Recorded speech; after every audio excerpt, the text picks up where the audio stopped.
Yo estaba seguro de que ahora debíamos separarnos, de que si fuese necesario yo debía poner un océano entre los dos. Y me di cuenta de lo que había tolerado todo ese tiempo debido a mis dudas. Me engañé pensando que me quedaba por el anciano, por mi hermana y su marido. Pero me quedé con Lestat porque temía no conocer secretos esenciales que, como vampiro, yo solo debía descubrir. Y lo que es más importante, porque era el único de mi especie que yo conocía. Jamás me había contado su conversión en vampiro o dónde podía encontrar a alguien de mi especie. Entonces me afligía mucho, del mismo modo que lo había hecho durante 4 años. Lo odiaba y quería abandonarlo. Sin embargo, podía hacerlo. En el interín, mientras yo pensaba todo esto, Lestat continuó con sus diatribas. No me necesitaba. No iba a tolerar más nada, y mucho menos una amenaza de los Fernier. Teníamos que estar listos para cuando se abriera esa puerta. Recuerda, me dijo finalmente, velocidad y fortaleza no nos pueden igualar en eso. Y el miedo. Recuerda siempre dar miedo. Ahora no seas un sentimental. No nos harás perder todo. ¿Quieres continuar a solas después de esto? Le pregunté. Quería que él dijese que sí. Yo no tenía la valentía, o al menos no conocía mis sentimientos. Quiero ir a Nueva Orleans, dijo. Simplemente te advertía que no te necesito más. Pero para escapar de aquí, nos necesitamos. Ni siquiera sabes empezar a usar tus poderes. No tienes ni un sentido innato de lo que eres. Usa tus poderes persuasivos si viene esa mujer. Pero si viene acompañada de otros, entonces prepárate a actuar como lo que eres. ¿Qué soy?, le pregunté, porque eso nunca me había parecido tan misericordioso como en ese momento. ¿Qué soy? Él se disgustó totalmente. Se llevó las manos a la cabeza. Prepárate, dijo, ahora haciendo relucir sus magníficos dientes. A matar. De improviso miró los tablones del techo. Se van a dormir. ¿Los oyes? En un silencio prolongado, Lestat seguía caminando y yo continuaba sentado allí meditando, devanándome los sesos acerca de lo que había hacer o decirle a Babette, aún más profundamente buscando la respuesta a una pregunta más fácil. ¿Qué sentía yo por Babette? Después de largo rato, una luz relumbró debajo de la puerta. Lestat estaba a punto de saltar encima de quien apareciera.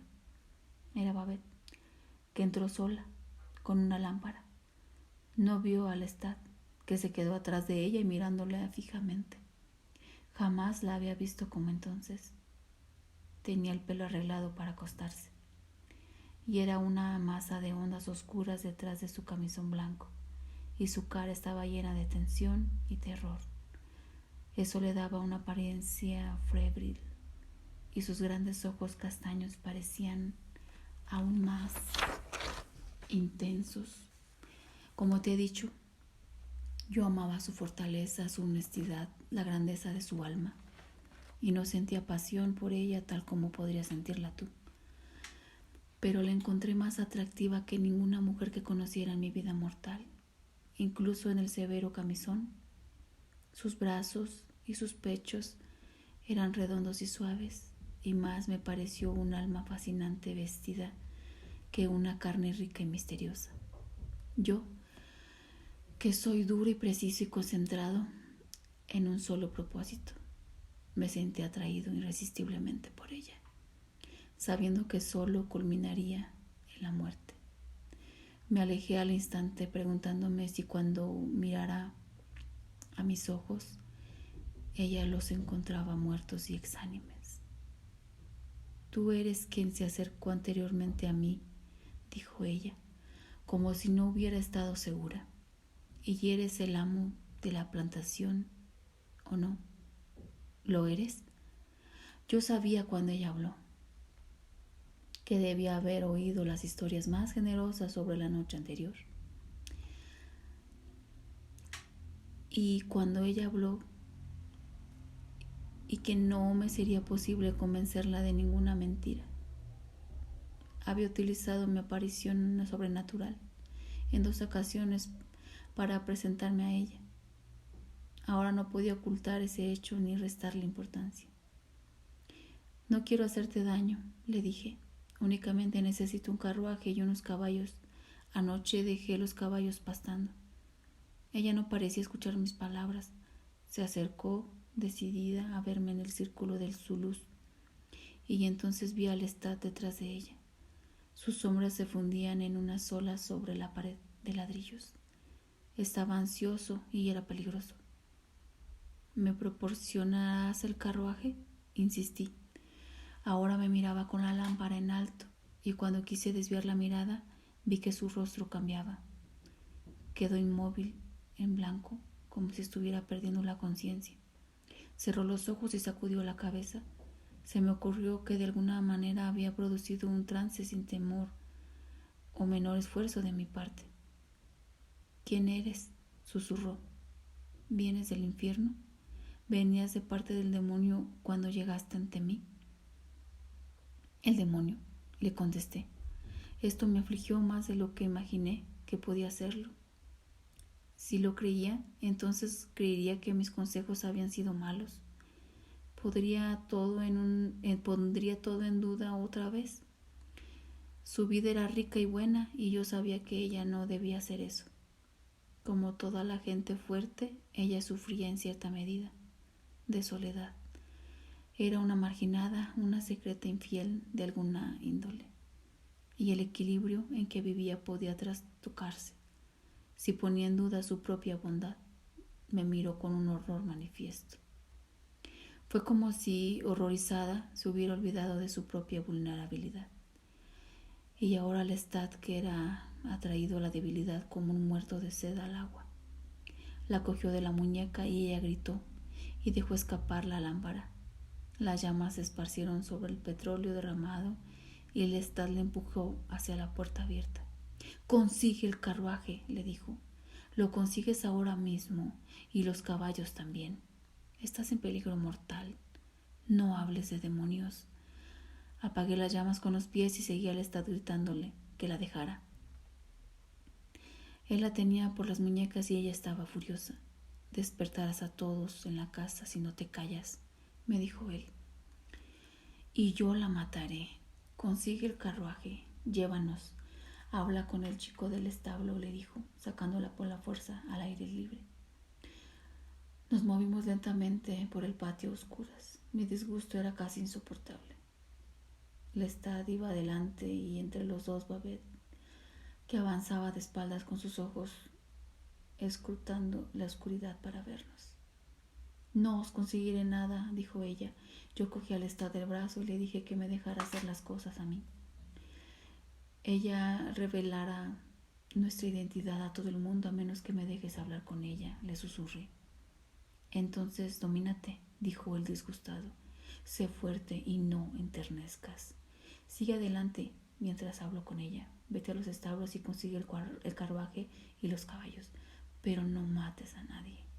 Yo no sabía si me obedecería o no, pero se alejó rápidamente cuando me acerqué a Babette y su rostro expresaba una mezcla de furia y resolución. Ella dijo: «Aléjate de mí, Satán», y entonces me quedé allí ante ella, mudo, mirándola nada más y manteniéndole la mirada tal como ella hacía con la mía. Su odio hacia mí me quemaba como el fuego. «¿Por qué me dices eso?», le pregunté. «¿Fueron malos los consejos que te di? ¿Te hice daño de algún modo? Vine a ayudarte, a darte fuerza. Solo pensé en ti cuando no tenía la menor necesidad de hacerlo». Ella sacudió la cabeza. «¿Pero por qué? ¿Por qué me hablas así?», preguntó ella. «Sé lo que hiciste en la plantación. Ahí has vivido como un demonio. Los esclavos están llenos de historias. Durante todo el día los hombres han estado en el camino que va hacia el río, hacia tu plantación. Mi marido estuvo allí. Él vio la casa en ruinas, los cuerpos de los esclavos diseminados por los huertos, por los campos. ¿Qué eres tú? ¿Por qué me hablas bondadosamente? ¿Qué pretendes de mí?». Ella se aferró a los pilares del porche y se balanceó para adelante y para atrás en la escalera. Algo se movió arriba en la ventana iluminada. Ahora no te puedo dar las respuestas, le dije.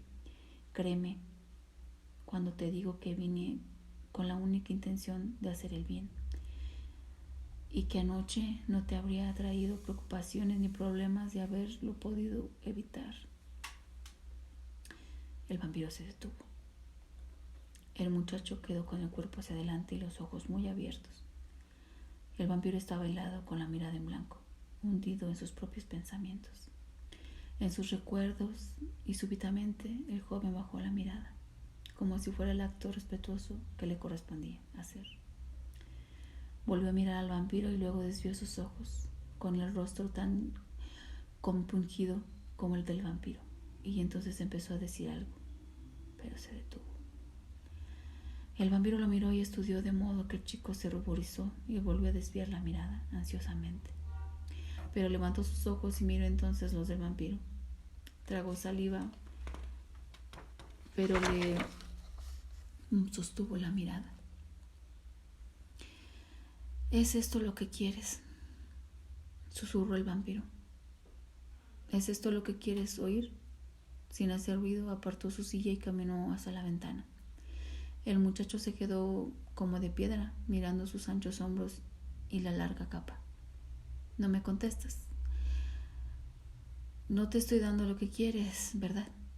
Querías una entrevista, algo para la radio. Eso no tiene importancia. Tiraré la cinta si usted así lo quiere. El muchacho se puso de pie. No pudo decir que comprendo todo lo que usted me dice. Sabría que estoy mintiendo si lo dijera. Por tanto, ¿cómo le puedo pedir que continúe, salvo para decir lo que comprendo? Lo que comprendo es diferente de todo lo que haya comprendido antes. Dio un paso en dirección al vampiro. Este parecía estar mirando la calle Divisadero. Entonces giró la cabeza lentamente y miró al joven y sonrió. Su rostro estaba sereno y casi afectuoso, y el entrevistador de improviso se sintió incómodo. Se metió las manos en los bolsillos y volvió a la mesa. Luego miró fácilmente al vampiro y dijo: ¿Podría continuar, por favor? El vampiro dio media vuelta con los brazos cruzados y se apoyó en la ventana. ¿Por qué?, preguntó. El muchacho no supo qué contestar. Porque quiero escucharle, se encogió de hombros, porque quiero saber lo que sucedió. Muy bien, dijo el vampiro con la misma sonrisa, bailoteándole en los labios. Regresó a su silla y se sentó frente al muchacho. Cambió un poco la posición de la pequeña grabadora y dijo: un aparato maravilloso, realmente. Pues permite que continúe. Debes comprender que lo que entonces sentía yo por Babette era un deseo de comunicación más fuerte que cualquier otro deseo que sentía, salvo por el deseo físico de sangre. Era tan intenso que me podía hacer sentir la profundidad de mi capacidad de soledad. Cuando antes había hablado con ella, había habido una comunicación breve pero directa, que era tan simple y tan satisfactoria como la de dar la mano a una persona, estrechársela dejándola ir suavemente, todo eso en un momento de gran necesidad o aflicción. Pero entonces estábamos confundidos. Para Babette yo era un monstruo, y eso me parecía espantoso, y hubiera hecho cualquier cosa para cambiarla, para que cambiara ella de parecer. Le dije que los consejos que le había dado eran correctos, que ningún instrumento del demonio puede hacer algo correcto aunque quisiera. Lo sé, me dijo, pero con eso ella quería decir que no podía confiar más en mí que en el mismo demonio. Me acerqué, pero ella retrocedió. Levanté la mano y ella se encogió, aferrándose a la barandilla. Pues bien, entonces, dije, sintiendo una profunda exasperación. ¿Por qué me protegiste anoche? ¿Por qué has venido a verme a solas? Lo que vi en su rostro era astucia. Tenía una razón, pero no me la revelaría de ningún modo. Lo era imposible. hablarme libre y abiertamente, brindarme la comunicación que yo deseaba. Me sentí afligido al mirarla. Ya era tarde y no podía ver y oír que el Estado había entrado en el sótano y retirado nuestros ataúdes. Y yo necesitaba irme, aparte de sentir otras necesidades, la necesidad de matar y de beber. Pero no era lo que me afligía. Era algo más, algo mucho peor. Era como si esa noche fuera la única de miles de noches. Un mundo sin fin, una noche encorvándose sobre otra noche hasta hacer un gran arco del que no podía ver el final. Una noche en la que yo andaba bajo el frío y las estrellas insensibles. Pienso que desvié la mirada y me puse una mano sobre los ojos. De improviso me sentí débil y deprimido. Pienso que hacía algún sonido en contra de mi voluntad. Y entonces en ese paisaje vasto y desolado de la noche, donde yo estaba a solas y Babette solo era una ilusión, vi súbitamente una posibilidad que jamás había considerado. Una posibilidad de la cual había huido, absorto como estaba con el mundo, con todos mis sentidos de vampiro enamorado del color, la forma, el sonido, el canto y la suavidad y las variaciones infinitas. Babette se movía, pero no le presté atención. Sacaba algo de su bolsillo y era un gran llavero. Subía a los escalones. Déjala ir, pensé. Criatura del demonio, susurró. Aléjate de mí, Satán, repitió. La miré, estaba inmovilizada en los escalones mirándome con sus grandes ojos suspicaces. Había alcanzado la lámpara que colgaba de la pared y la tenía en sus manos, mirándome, cogiéndola como a una cartera valiosa. ¿Piensas que vengo de parte del demonio?, le pregunté. Ella movió rápidamente los dedos de la mano izquierda alrededor de la manija de la lámpara y con la mano derecha hizo la señal de la cruz y pronunció las palabras latinas apenas audibles para mí. Su rostro emblanqueció y se arquearon sus cejas, como no se produjo al menor cambio debido a eso. ¿Esperabas que me deshiciera en una nube de humo?, le pregunté, acercándome, porque ahora la veía objetivamente debido a mis pensamientos. ¿Y ahora? ¿Y a dónde me iría?, le pregunté. ¿Al infierno de donde vine? ¿Con el demonio a quien represento? Me quedé al pie de la escalinata. Suponte que te diga que no sabes nada del demonio. Suponte que ni siquiera sabes si existe. En el paisaje de mis pensamientos yo había visto al demonio y ahora yo pensaba en el demonio. Desvié la mirada. Ella no me escuchaba tal como tú ahora me escuchas. Ella no escuchaba. Miré las estrellas, estaba listo, yo lo sabía. Era como si hiciera años que estaba listo con el carruaje. Tuve la súbita sensación de que mi hermano estaba allí, y hacía años que estaba, y que me hablaba en voz baja, pero excitada, y lo que me decía era desesperadamente importante, pero se alejaba de mí con la misma rapidez con lo que lo decía, como el ruido de las ratas en los tablones de una casa inmensa. Hubo un sonido crujiente y un estallido de luz. No sé si vengo o no del infierno, y no sé quién soy, le grité a Babette, y mi voz ensordeció mis propios oídos. Voy a vivir hasta el final de los tiempos, y ni siquiera sé quién soy. Pero la luz relumbró delante de mí. Era la lámpara que ella había encendido con una cerilla. Y ahora alzaba de modo que no la podía ver a la cara. Por un instante solo pude ver la luz y luego el gran paso de la lámpara me golpeó en el pecho con mucha fuerza y el vidrio se hizo añicos en los ladrillos y las llamas rugieron en mi cara, en mis piernas. Lestat gritaba en la oscuridad: «¡Apágalas, apágalas, idiota! ¡Te consumirán!» Y sentí que algo me arropaba violentamente en mi ceguera. Era la chaqueta de Lestat. Me había caído indefenso contra el pilar, tan indefenso del fuego y del golpe recibido como del conocimiento de que Babette quería destruirme. y del conocimiento de que yo no sabía en absoluto quién era. Todo esto sucedió en cuestión de segundos. El fuego se apagó y yo quedé de rodillas en la oscuridad, con mis manos en los ladrillos. En las escaleras Lestat tenía nuevamente a Babette y salí disparado en su dirección, cogiéndolo del cuello y empujándolo hacia atrás. Se volvió hacia mí enfurecido y me pateó, pero me agarré a él y lo empujé hasta el pie de la escalinata. Babette estaba petrificada. Vi su silueta oscura contra el cielo y el brillo de sus ojos. «Vámonos entonces», gritó Lestat, poniéndose de pie. Babette se llevó la mano a la garganta. Mis ojos, afectados, se esforzaron por verla. Sangraba en el cuello. «Recuerda», le dije, «podría haberte matado o permitido que él lo hiciera. No lo hice y me llamaste demonio. Estás equivocada». «Entonces usted detuvo a Lestat justo a tiempo», dijo el joven entrevistador. «Así es. Lestat podía matar y beber en un instante, pero yo la había salvado. Yo la había salvado a ella, la vida física de Babette. Yo no me iba a entender de eso sino hasta más tarde.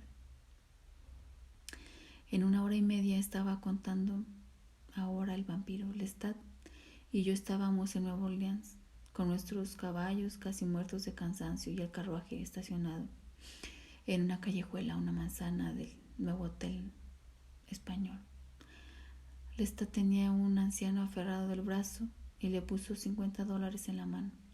«Consíguenos una suite», le ordenó, «y pide champán. Di que es para 2 caballeros y paga por adelantado, y cuando regreses te daré otros $50. Te advierto que te estaré vigilando». Sus ojos relampagueantes tenían petrificado al hombre. Yo solo sabía que lo mataría tan pronto regresara con las llaves del hotel. Y lo hizo. Me senté en el carruaje, observando cómo el hombre se iba debilitando y finalmente moría. Su cuerpo se derrumbó como una bolsa de patatas cuando Lestat lo soltó. «Adiós, dulce príncipe», le dijo Lestat. «Y aquí están tus $50». Y le puso el dinero en el bolsillo como si fuese una broma. Entonces nos metimos por las puertas traseras del hotel y subimos a la sala lujosa de nuestra suite. El champán relucía en un cubo helado. Había 2 copas en la bandeja de plata. Yo sabía que Lestat llenaría una copa y se quedaría mirando el pálido color amarillo. Y yo, un hombre en trance, me senté mirándolo como si nada que él pudiera hacer tuviera la menor importancia para mí. «Tengo que abandonarlo o morir», pensé. Sería muy dulce morir. Sí, morir. Morir antes había querido morir, ahora deseaba morir de nuevo. Lo vi con una gran claridad, con una calma mortal. «¿Estás volviéndote un morboso?», dijo súbitamente Lestat. «Es casi el alba». Abrió las cortinas y pude ver los reflejos contra el oscuro cielo azul y encima la gran constelación de Orión. «Vete a matar», dijo Lestat y abrió la ventana. Se montó sobre el marco y oí que sus pies se posaban suavemente en el techo al lado del hotel. Iba a buscar los ataúdes, o al menos uno de ellos. Se me despertó la sed como una fiebre y lo seguí. Mi deseo de morir era constante, como un pensamiento puro en la mente, desprovisto de emoción. No obstante, necesitaba alimentarme. Te he señalado que entonces no mataba gente. Caminó por el tejado en busca de ratas. «Pero, ¿por qué? Dijo usted que Lestat no debía haberlo iniciado con seres humanos». «Quiso decir que... ¿Qué quiere decir? ¿Que fue una opción estética, no moral?» De haberlo preguntado entonces se hubiera dicho que era una estética, que quería comprender la muerte por etapas, que la muerte de un animal me brindaba tanto placer y experiencia que solo había empezado a comprenderla, y que deseaba guardar la experiencia de una muerte humana para mi comprensión madura. Pero era moral, porque en realidad todas las decisiones estéticas son morales. «No comprendo», dijo el muchacho. Yo pensaba que las decisiones estéticas podían ser absolutamente inmorales, y el dicho común sobre un artista que abandona mujer e hijos para poder pintar, o Nerón tocando el arpa mientras ardía Roma. Ambas fueron decisiones morales, ambas sirvieron a un bien superior en la mente del artista. El conflicto estalla entre la moral del artista y la moral de la sociedad, no entre la estética y la moral. Que roba pinturas de una tienda, por ejemplo, se imagina haber tomado una decisión inevitable pero inmortal, y luego se ve a sí mismo como caído en desgracia. La consecuencia es la desesperación y una miserable irresponsabilidad, como si la moralidad fuera un gran mundo de cristal que puede ser absolutamente destrozado por un acto. Pero esta no era una preocupación máxima en ese entonces. Yo creí que mataba animales nada más que por razones estéticas, y enfrentaba el gran interrogante moral de si por mi propia naturaleza yo estaba condenado. Porque, ¿ves? Aún Lestat jamás me había dicho nada de los demonios o del infierno. Yo creía que estaba condenado cuando me fui con él, del mismo modo que Judas debe haberlo creído cuando se puso el nudo alrededor del cuello. ¿Comprendes? El chico no dijo nada. Quiso hablar, pero no lo hizo. Por un instante sus mejillas se llenaron de rubor. ¿Y lo estaba?, murmuró. El vampiro se quedó sentado, sonriente, con una pequeña sonrisa que bailoteaba en sus labios como una luz. Ahora el chico lo miraba como si lo viese por primera vez. Quizás, dijo el vampiro, echándose para atrás y cruzando las piernas, deberíamos tratar cada cosa por turno. Tal vez debería continuar con mi historia. Sí, por favor, dijo el entrevistador. Esa noche yo estaba agitado, como te dije, había intuido el interrogante como vampiro y ahora me abrumaba completamente. Y en ese estado no tenía ganas de vivir, pues eso me produjo, como sucede con los humanos, grandes ganas de satisfacer deseos físicos. Ya te he dicho lo que matar significa para los vampiros. Te puedes imaginar, por lo que te he dicho, la diferencia entre una rata y un ser humano. Bajé por una calle después de que Lestat y yo caminésemos manzanas enteras. Entonces las calles estaban enlodadas y toda la ciudad muy oscura. En comparación con las ciudades actuales, las luces eran como faros en un mar negro. Incluso con la lenta aparición de la mañana, solo los pájaros y los altos pórticos de las casas salían de la oscuridad. Y para un hombre mortal las calles eran como negros abismos. Estoy condenado. Provengo del infierno. Mi naturaleza es satánica. Me lo preguntaba una y otra vez. ¿Y si lo era? ¿Por qué entonces me rebelaba contra ella? Y me disgustaba cuando Lestat mataba. Y todo el tiempo cuando el deseo de morir me hacía ignorar la sed. Esta se volvía más fuerte. Mis venas eran verdaderas redes de dolor en mi carne. Me temblaban las sienes y al final no lo pude soportar más, hecho trizas por el deseo de no participar, de morirme de hambre, de deshacerme en pensamientos. Por un lado, las ganas de matar. Por otro, me encontré en una calle vacía y desolada y oí el llanto de una niña. Ella estaba dentro de una casa. Me acerqué a las paredes tratando como mi habitual objetividad de comprender solo la naturaleza de su llanto. Estaba afligida y doliente y absolutamente sola. Hacía tanto tiempo que lloraba que pronto dejaba de hacerlo, de puro agotamiento. Pasé la mano por la ventanilla de la puerta y abrí el picaporte. Ahí estaba sentada en la cama, en la oscura habitación, al lado de una mujer muerta, una mujer que hacía días que estaba muerta. El cuarto estaba lleno de maletas y de baúles, como si un montón de gente se hubiese aprestado a viajar. Pero la mujer estaba medio vestida, con el cuerpo ya en descomposición, y no había nadie más que la niña. Pasaron unos instantes antes de que viera, pero cuando lo hizo empezó a decirme que debía hacer algo para ayudar a su madre.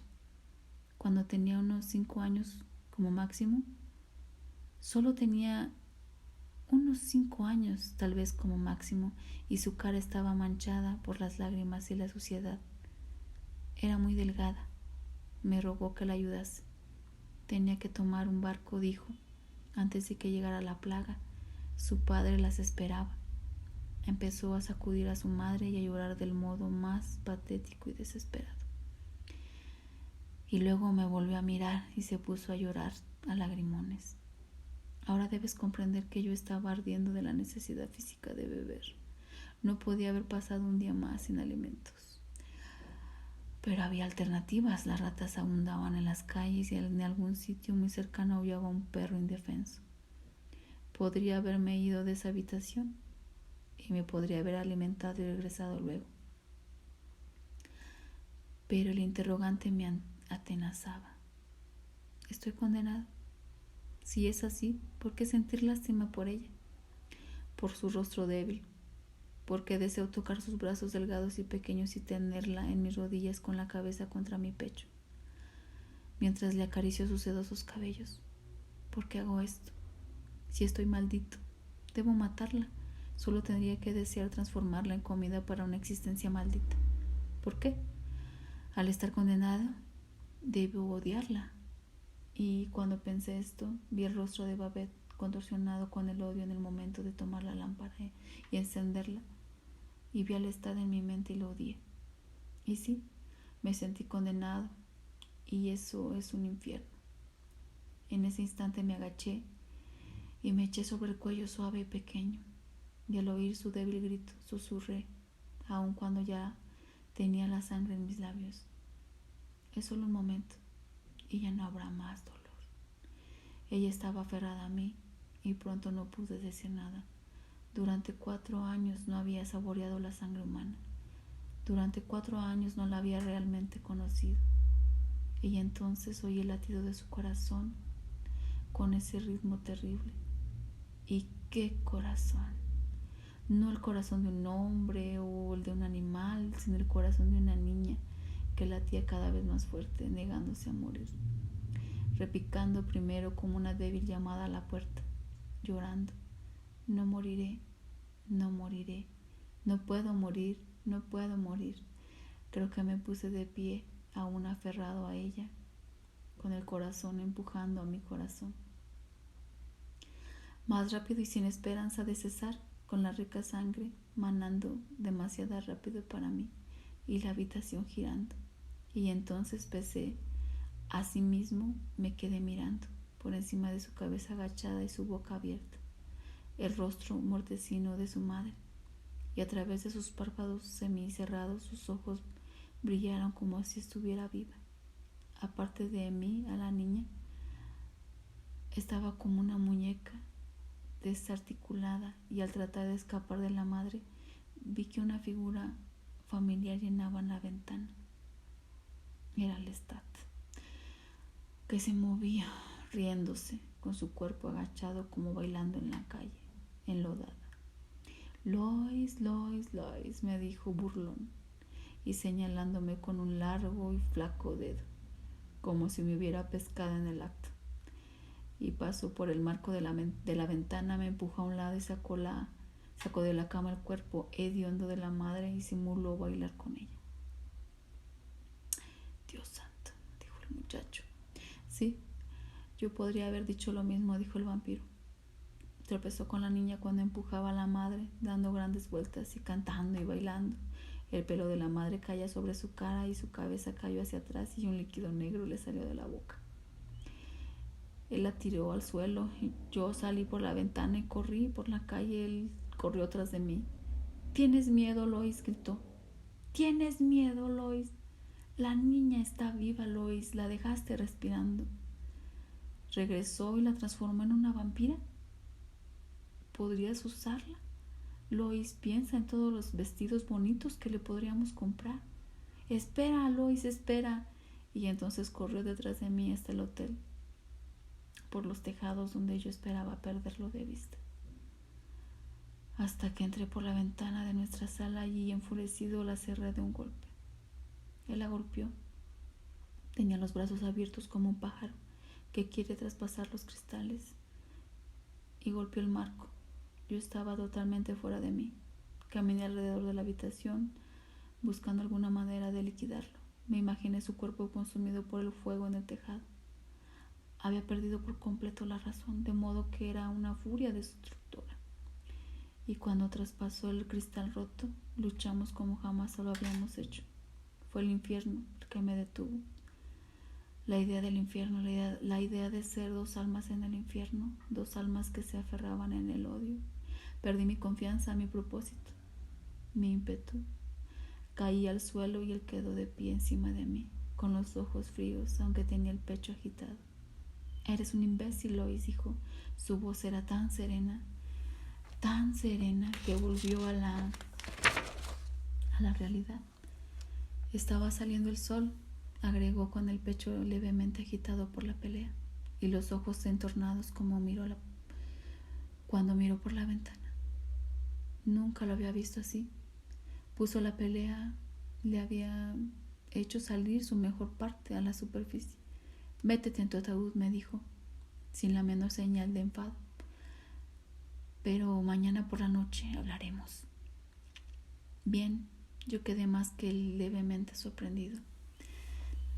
Que el Lestat quisiera conversar conmigo, no me lo podía imaginar. En realidad Lestat y yo jamás habíamos hablado. Pienso que te he descrito con precisión nuestras peleas verbales, nuestros encuentros disgustados. Estaba desesperado por el dinero, por sus propiedades, dijo el muchacho. ¿O es que tenía miedo de estar tan solo como usted? Se me ocurrieron esas cosas, incluso se me ocurrió que Lestat pensaba matarme de alguna manera y que yo no conocía. ¿Ves? En ese tiempo yo no estaba seguro de por qué me despertaba cada tarde, de si era automático cuando me abandonaba ese sueño mortal, ni de que porque a veces sucedía antes que en otras ocasiones. Era una de esas cosas que Lestat no me explicaba, y yo a menudo él se levantaba antes que yo, era superior a mí en todas esas cosas, como te he indicado. Y esa mañana cerré el ataúd con una especie de desesperación. Sin embargo, ahora debí explicar que cerrar el ataúd es perturbador. Es como aplicarse una anestesia moderna antes de ser operado. Hasta un error casual de parte de un intruso puede significar la muerte. Pero, ¿cómo podría haberlo matado él? No podría haberlo expuesto a la luz sin exponerse a sí mismo. Es verdad, pero al levantarse antes que yo, podía haber clavado las tapas del ataúd o prenderle fuego. Lo principal era que yo no sabía lo que él podía hacer. Aún no sabía lo que podía haber hecho, pero entonces no había nada que yo pudiera hacer al respecto. Y con pensamientos acerca de la mujer y la niña muertas aún estaban en la cabeza. No tenía energías para discutir con él, y por si fuera poco, tuve encima sueños miserables. ¿Usted sueña?, exclamó el chico. A menudo, dijo el vampiro. A veces deseo no poder hacerlo porque como ser mortal nunca tuve unos sueños tan prolongados y lúcidos. Y tampoco tuve pesadillas tan retorcidas. En los primeros tiempos esos sueños me absorbían tanto que con frecuencia luchaba para no despertarme y poder quedarme echado a veces durante horas, pensando en esos sueños, hasta que había pasado la mitad de la noche y, aturdido por ellos, trataba de comprender su significado. Eran desde muchos puntos de vista tan inexplicables como los de los mortales. Por ejemplo, soñaba con mi hermano, que estaba a mi lado en un estado entre la vida y la muerte y que me pedía ayuda. Y a menudo soñaba con Babette, y frecuentemente, casi siempre, había un trasfondo de gran tierra baldía entre mis sueños. Esa tierra baldía de la noche que yo había visto cuando Babette me maldijo, como te lo he contado. Era como si todas las figuras caminaran y hablaran en la mansión desolada de mi alma perdida. No recuerdo lo que soñé ese día, quizá porque sé muy bien lo que Lestat y yo discutimos al atardecer siguiente. Veo que estás ansioso por saberlo. Pues, Como he dicho, Lestat me sorprendió con su nueva serenidad, su consideración, pero esa tarde no me desperté para encontrarlo en esa disposición. No al principio. Había unas mujeres en la sala. Las velas eran pocas y estaban repartidas en la pequeña mesa en la cena. Lestat tenía un brazo alrededor de una de las mujeres y la besaba. Ella estaba muy ebria y era muy hermosa. Una gran muñeca de mujer como una cofia cuidada, cayéndole por los hombros desnudos y por los pechos parcialmente descubiertos. La otra mujer estaba sentada a la mesa bebiendo un vaso de vino. Pude ver que los tres habían cenado. Lestat simulaba cenar. Quedaría sorprendido de cómo la gente no notaba que un vampiro solo simula comer. Y la mujer a la mesa estaba aburrida. Todo esto me agitó. No sabía lo que Lestat se traía entre manos. Si entraba en la habitación, esa mujer tornaría su atención hacia mí, y no me podía imaginar lo que sucedería, salvo que Lestat pensaba matarlas a las dos. La mujer en el sofá junto a él ya bromeaba acerca de sus besos, su frialdad, su carencia de deseo, y la mujer a la mesa los miraba con unos ojos negros que parecían llenos de satisfacción. Cuando Lestat se puso de pie y le puso las manos sobre los blancos brazos desnudos, se animó. Agachado para besarla, él me vio a través de la rendija de la puerta, y sus ojos se fijaron en mí un instante, y luego tornó a hablar con las damas. Se agachó y apagó las velas de la mesa. «Está demasiado oscuro aquí», dijo la mujer en el sofá. «Déjanos solos», dijo la otra mujer. Lestat tomó asiento y la llamó para que se sentara en sus rodillas, y ella lo hizo, pasando su brazo izquierdo por la nuca de él y su mano derecha acariciándole los rubios cabellos. «Tu piel es tan helada», dijo ella, retrocediendo un poco. «No siempre», dijo Lestat, y entonces hundió la cara en el cuello de ella. Yo contemplaba todo esto, fascinado. Lestat era magistralmente inteligente y completamente vicioso. Pero yo no sabía cuál inteligente era hasta que hundió sus dientes en ese cuello y le apretó la garganta con un dedo, mientras su otro brazo la estrechaba fuertemente, de modo que bebió hasta saciarse sin que la mujer se diera cuenta de nada. «Tu amiga no tiene aguante para el vino», le dijo, depositando a la mujer inconsciente con sus brazos cruzados en la mesa bajo la cabeza. «Es una tonta», dijo la otra mujer, que se había acercado a la ventana y miraba las luces de la ciudad. Entonces Nueva Orleans era una ciudad de muchos edificios bajos, como probablemente sepas, y en esas noches claras como esa, las farolas de la calle se veían hermosas desde los altos ventanales de ese nuevo hotel español, y las estrellas de aquellos tiempos colgaban bajas, con el brillo que hoy lucen sobre el mar. «Yo puedo calentar esa fría piel tuya mejor que ella». Se volvió hacia Lestat, y debo confesar que sentí alivio al no tener que ocuparme de ella. Pero él no pensaba hacer nada tan simple. «¿Te parece?», le dijo Lestat. Le tomó una mano y ella exclamó: «Oh, ahora estás caliente». «¿Quiere decir que la sangre lo había calentado?», preguntó el muchacho. «Oh, sí», dijo el vampiro. «Después de matar, un vampiro tiene el cuerpo caliente como el tuyo ahora». Y el vampiro iba a continuar hablando, pero al mirar al muchacho sonrió. «Como te estaba diciendo», Lestat tenía a la mujer de la mano y dijo que la otra lo había calentado. Su cara, por supuesto, estaba ruborizada, muy alterada. La acercó aún más y ella lo besó, señalando entre risas que él era un verdadero horno de pasiones. «Ah, pero el precio es alto», dijo él, simulando tristeza. Tu bonita amiga se encogió de hombros. «La dejé agotada», y dio un paso atrás como invitando a la mujer a acercarse a la mesa, y ella lo hizo con una mueca de superioridad en sus pequeñas facciones. Se agachó a ver a su amiga, pero entonces perdió el interés, hasta que vio algo en una servilleta. Había cogido las últimas gotas de sangre de la herida en el cuello. Ella la levantó tratando de ver en la oscuridad. «Déjate caer el pelo», dijo suavemente Lestat. Y ella dejó caer la servilleta y, deshaciéndose de las trenzas, su cabello cayó, rubio y sedoso, sobre su espalda. «Es suave», dijo él, «tan suave. Te imaginaba así, echada en una cama de seda». «Las cosas que dices», se burlaba ella, y le dio la espalda juguetonamente. «¿Sabes qué clase de cama?», preguntó él. Y ella sonrió y dijo que la cama de él era lo que se imaginaba. Volvió a mirarlo cuando Lestat avanzó, y él, sin apartar su vista de ella un instante, tocó suavemente el cuerpo de su amiga, que cayó hacia atrás de la silla y quedó en el suelo con los ojos abiertos. La mujer dio un respingo, se alejó rápidamente del cadáver y casi derrumbó una mesita. El candelabro cayó y se apagó.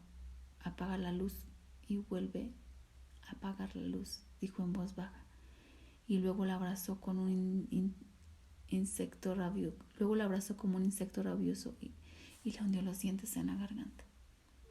«Pero, ¿en qué pensaba usted mientras veía todo eso?», preguntó el entrevistador. «¿Quiso detenerlo del mismo modo en que trató de hacerlo con Frenier?» No, dijo el vampiro, no podía haberlo hecho. Y debes entender que yo sabía que Lestat mataba a seres humanos todas las noches. Los animales no le daban ninguna satisfacción. Contaba con los animales en caso de que todo lo demás fracasara, pero nunca como una opción. Si yo sentía simpatía por las mujeres, eso estaba hundido en la profundidad de mi propia confusión. Aún podía sentir el débil martilleo del corazón de esa criatura muerta de hambre. Todavía ardía en mí los interrogantes de mi propia naturaleza dividida.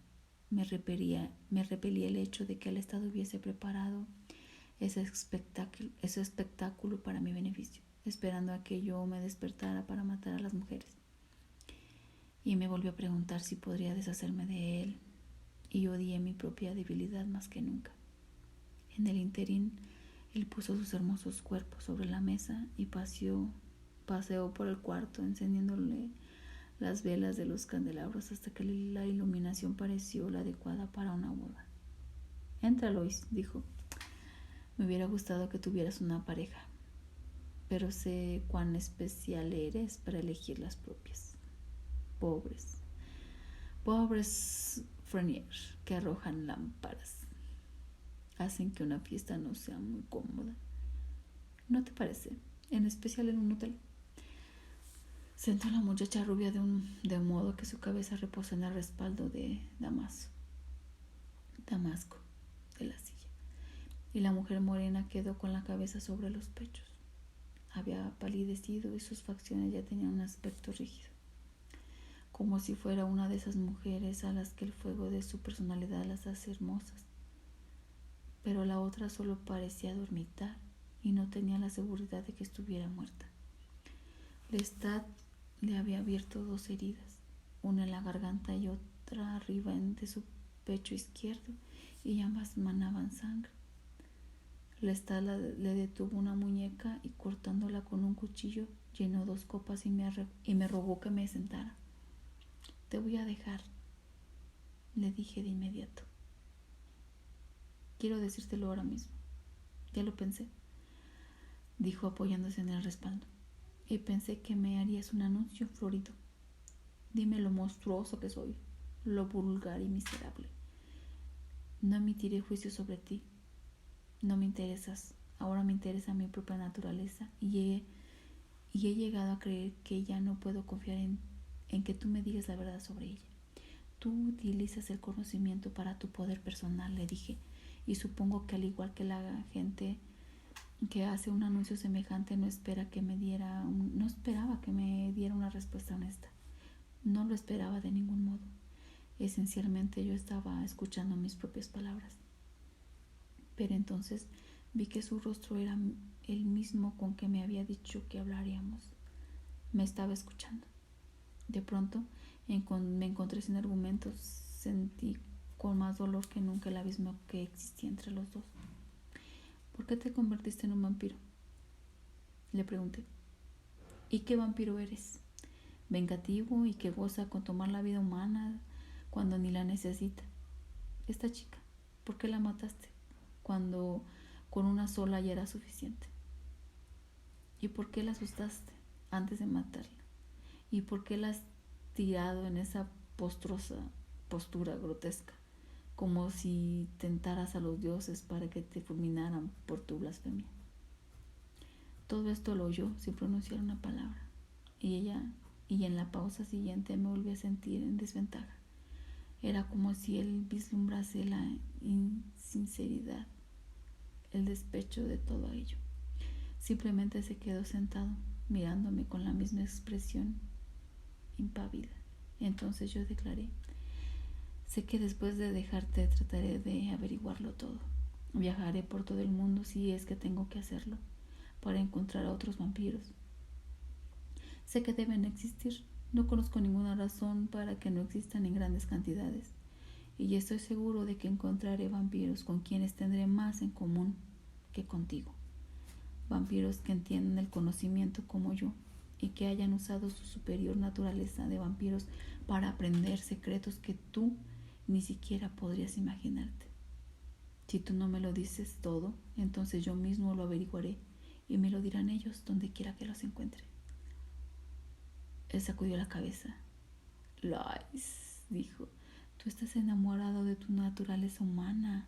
Buscas los fantasmas de tu ser interior, de Renier, de tu hermana. Todo eso te representa imágenes de lo que eras y de lo que quisieras seguir siendo. Y en tu romance con la vida mortal estás matando tu naturaleza de vampiro. De inmediato le objeté sus palabras. Mi naturaleza de vampiro ha sido la mayor aventura de mi vida. Todo lo anterior fue confuso, nublado. Pasé por la vida mortal como un ciego que salta de un objeto a otro. Únicamente cuando me transformé en un vampiro sentí respeto por primera vez en mi vida. Jamás vi un ser humano vivo, palpitante, hasta que me convertí en un vampiro. Nunca supe lo que era la vida hasta que se derramó en un trago rojo por mis labios y mis manos. Me encontré mirando a las mujeres, la morena ahora tomando un terrible color azulado. La rubia aún respiraba. No está muerta, dije súbitamente. Lo sé. Déjala en paz, dijo. Le levantó la muñeca, le hizo otra herida y volvió a llenar las copas. Todo lo que dices tiene sentido, continuó tomando un trago. Era muy intelectual, yo nunca lo he sido. Todo lo que sé lo he aprendido de escuchar hablar a los hombres, no de los libros. Nunca fui lo suficiente a la escuela, pero no soy ningún estúpido y debes escucharme porque estás en peligro. Tú no conoces tu naturaleza de vampiro. Eres como un adulto que al recordar su infancia se da cuenta de que nunca la ha apreciado. Como hombre, tú no puedes volver al jardín de infancia y jugar con tus juguetes, pidiendo que te den amor y cuidados nuevamente, solo porque ahora sabes lo que valen. Lo mismo te sucede con tu naturaleza humana. La has dejado atrás. Ya no miras a través de un cristal oscuro, pero no puedes regresar al cálido mundo humano con tus nuevos ojos. Eso ya lo sé, le dije. Pero ¿cuál es la naturaleza?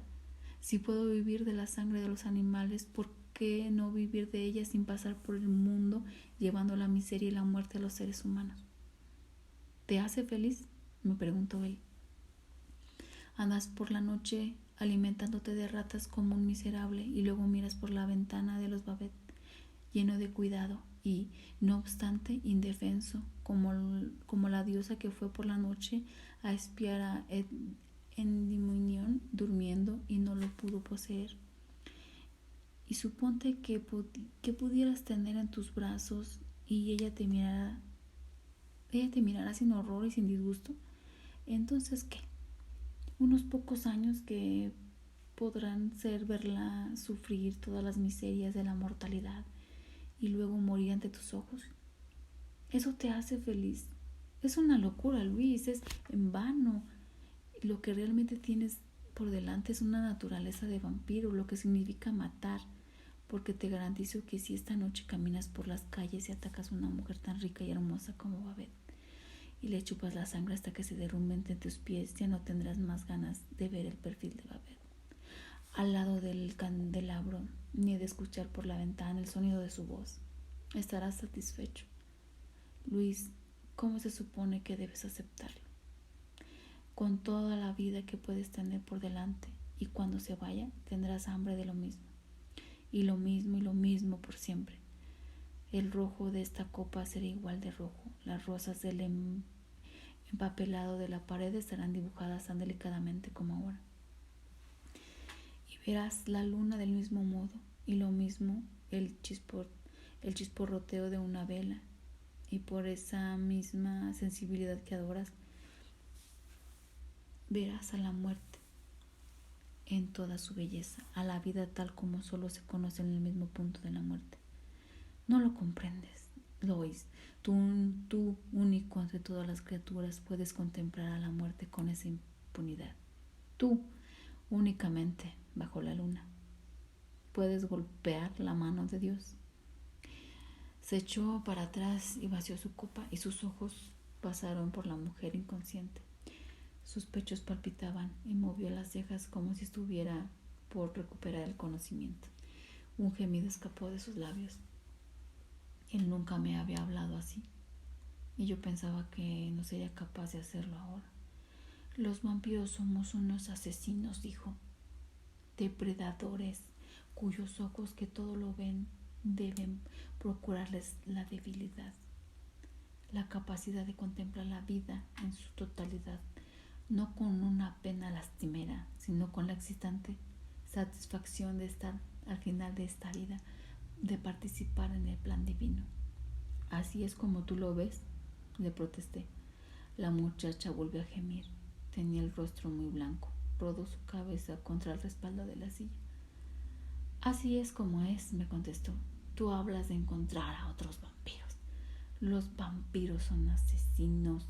No quieren tu sensibilidad. Deberán llegar antes de que tú los puedas ver y verán tus fallos. Y, sin confiar en ti, tratarán de matarte. Buscarían matarte aunque fueras como yo, porque ellos son depredadores solitarios y no buscan más compañía que los felinos en las selvas.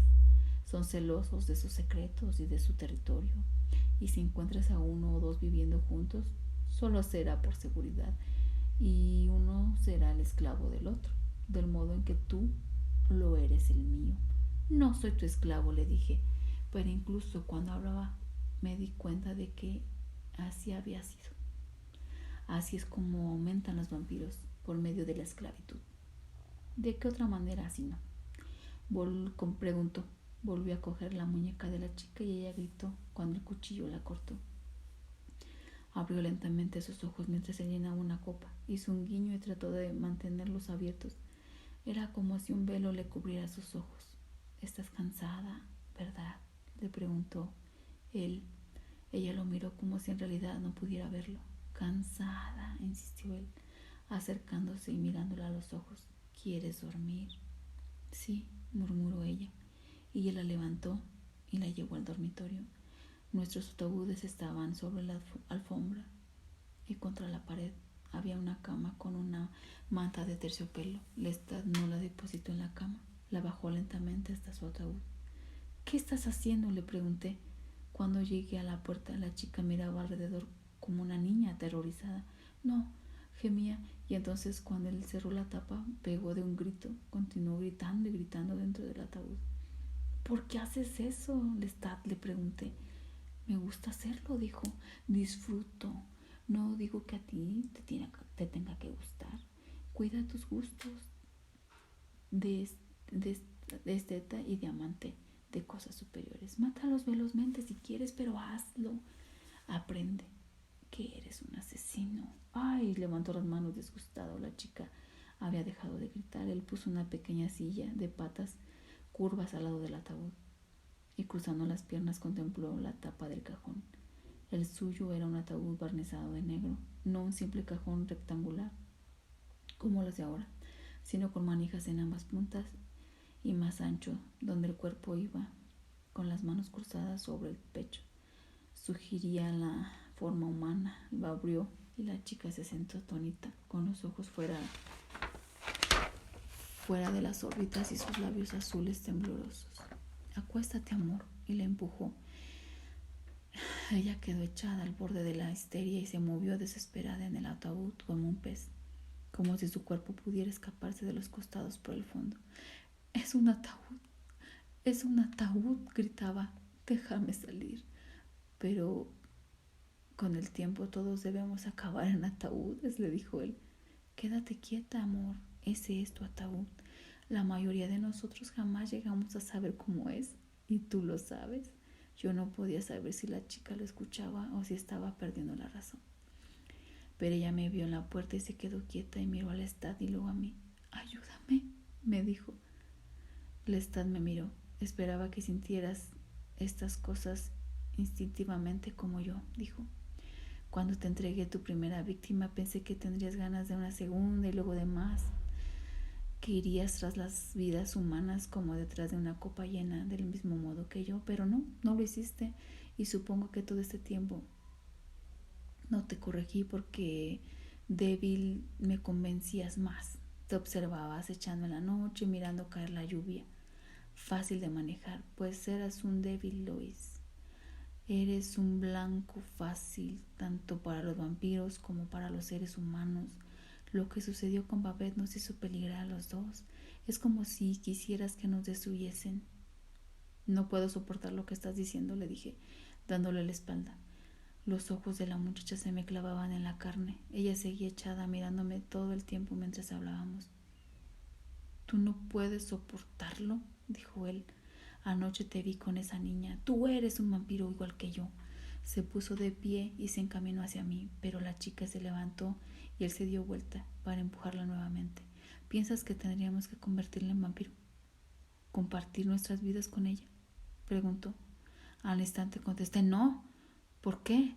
¿Por qué no es más que una puta?, preguntó él. Y una puta realmente cara, aseguró. ¿Puedes vivir o has perdido demasiado?, le pregunté. Emocionante, dijo. No puedo vivir, entonces mátala. Ella empezó a gritar. Él se quedó sentado y no me di vuelta.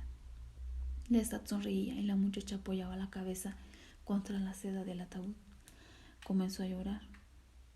Su razón la había abandonado casi por completo. Lloraba y rezaba a la Virgen para que la salvara. Ahora con las manos sobre la cara, ahora sobre la cabeza, con su muñeca derramando sangre sobre el pelo y la seda. Me agaché sobre el ataúd. Estaba muriendo.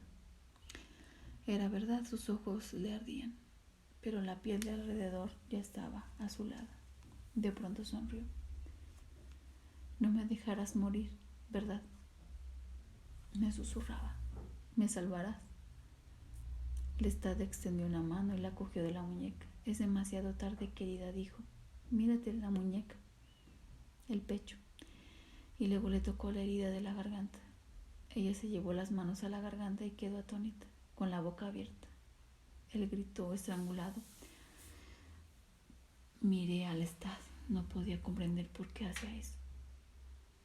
Su rostro era tan suave como el mío, más animado por la sangre, pero frío y sin emoción. No se reía como un villano de ópera ni buscaba el sufrimiento de la chica como si la crueldad lo alimentase. Simplemente la observaba. Nunca quise ser mala, decía ella llorando. Solo hice lo que tenía que hacer. No permitas que esto me suceda. No puedo morir así. No puedo. Lloraba con sus sollozos secos y débiles. Déjame ir. Tengo que ir a ver a un cura. Déjame ir. Pero mi amigo es un cura, dijo Lestat sonriente, como si acabara de ocurrírsele una broma. Este es tu funeral, querida. ¿Ves? Estabas en una cena y te moriste, pero Dios te ha dado otra oportunidad de ser absuelta. ¿No te das cuenta? Cuéntale tus pecados. Ella al principio sacudió la cabeza y luego volvió a mirarme con sus ojos suplicantes. Es verdad, murmuró. Muy bien, dijo Lestat, supongo que no te arrepientes, querida. Tendré que cerrar el ataúd. ¡Basta ya!, le dije a Lestat, le grité. La muchacha volvió a gritar y ya no pude soportar más la escena. Me agaché y la tomé de la mano. No puedo recordar mis pecados, dijo cuando le miré las muñecas dispuesta a terminar con ella. No debes tratar de hacerlo, únicamente dile a Dios que te arrepientes, le dije, y entonces te morirás y todo habrá terminado. Se echó y cerró los ojos. Le clavé los dientes en una muñeca y empecé a desangrarla. Se movió una vez como si durmiera y pronunció un nombre. Y luego, cuando sentí que su corazón alcanzaba una lentitud hipnótica, me separé de ella mareado, confundido por un instante, y mis manos se aferraron al marco de la puerta. La vi como en un sueño. Las velas relumbraban en un costado de mis ojos.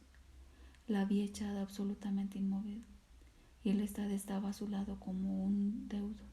Tenía el rostro impasible. Luis, me dijo, no comprendes. Solo tendrás paz cuando lo hagas. Esto todas las noches en tu vida. No hay nada más. Pues esto lo es todo. Su voz casi tierna cuando habló, y se levantó y me puso ambas manos en los hombros.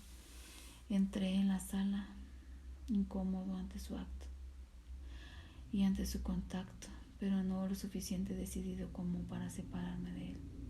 Ven conmigo. Salgamos a la calle. Es tarde. No has bebido suficiente. Deja que te muestre lo que eres realmente.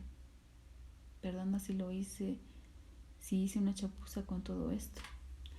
Si dejé demasiadas cosas en manos de la naturaleza. Vamos. No lo puedo aguantar, Lestat, le dije. Elegiste un mal compañero. Pero Lois, replicó, si no lo has intentado siquiera. El vampiro dejó de hablar. Estudiaba al entrevistador, pero el muchacho atónito no dijo nada. Era verdad lo que me dijo. No había bebido lo suficiente, y conmovido por el miedo de la muchacha, dejé que me llevara fuera del hotel y bajamos las escaleras. La gente llegaba del salón de fiestas de la calle Conde, y la calle angosta estaba muy concurrida.